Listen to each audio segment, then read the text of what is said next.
Gurmín agus the deis leart inniu. Faoin gunra agus céin rón ó céin taciaigh gur féile ina cur fáildaí bhígil Dara. Mas féile má tá ceadagam tosú le mulla, cai mé rá bhfuil sé ionteach sibh fád eáil an seo agus an obair atá siúil a gcuib an seo le planáil i gil Dara. Sílim gur cean na hasnamh is mó atá ann ó hí rialtas Steph bhí láthair nach bhfuil siad tuairt an aitheantas díomh atá dul díomh as an obair atá déanta gcuibh le tamil anús.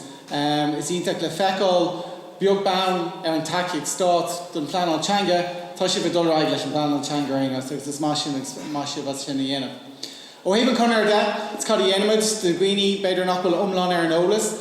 Tá chunar na gaige dar náhean 8-9-3, ní me an dul sac go leach starú. Ach an rud is mó a bhíimse i gcónaí ag scrín a bhéir agus mé ag obair sa chunar ná gúmad mar cuid de glúiseacht. Agus feicim glúiseacht an seo aniu mar hampla. Agus do glúiseacht mór timpeall ar an réige ar fud ní bháin na tíre seo ach ar fud an domhan. Tá níos mó spéisiús, níos mó daoine ag úsáid agus ag spreagtha leis an gaige úsáid le tamil do bhlínta.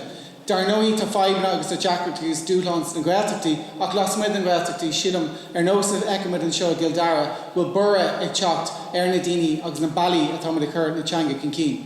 An rud bhálinge rá ó híban chunar de táid cólóidir is atá an bailreacht agus bháling an deis agus an cur hortaí bhar fad a bheith páirteach ar nós atá sultan sálan mar hapla mar cuid an agriacht. Nuair agus bín ról Harbh tabhaach aginne ar hagann sé go dtí stochart mar hapla. Nuair bhín ceist an gaige den orteis. Nuair bhín ceist muoinethe agus thula mé an sin bhí duine caint faoi becóir méid duine fostathe i gil Dara chun ceú leis an obair fad a cordú.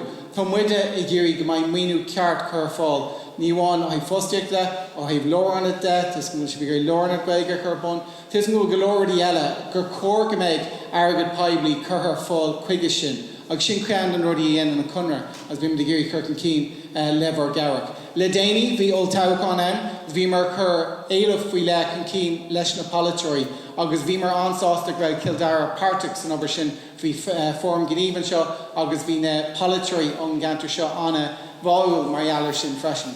So táid i landráig ag brú cursaí chun cín. Dar nóid do rudí eile siúlaigh ag chunar na gaige a hacín libh ar an talamh an seo mar hapla seachtain na gaige. Is rud éige na chumar ar bun in iad agus a dó ach tá sé fás le cúpla blianús ach go háir. Do rudí eile ar nós an grééis an de chucha córá hagans bhí caint agus córá bhí pacáiste taciaachta. Táid de gobar leis cúpráint rudí lú daithíonn sin mad le radio rírá chumar bun de daoineoga gaige fé cethir sé amacht gan éon béirle úsáid a bheith fé cethir ar clé a más daoineoga. Tá go leor ar rudí éagsú le táid ag obair agus ag curcan cín an tamar fad.